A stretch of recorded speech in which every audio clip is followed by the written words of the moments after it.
SA news महाराष्ट्रामध्ये पुन्हा एकदा आपलं स्वागत आहे. आजच्या ठळक बातम्या. मुंबईत सायंकाळी जोरदार पावसामुळे वाहतूक ठप्प, लोकांची हालचाल प्रभावित. उद्धव ठाकरे यांचा नवीन विकास प्रकल्पांची घोषणा.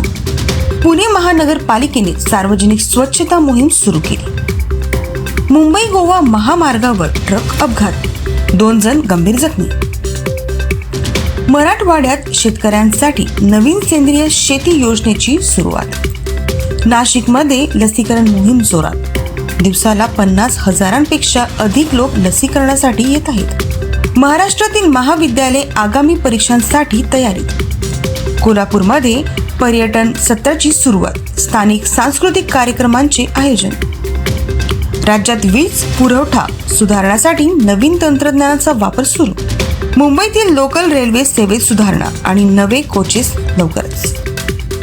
अशाच नवीन बातम्यांसाठी बघत रहा एसए न्यूज चॅनल महाराष्ट्र. धन्यवाद.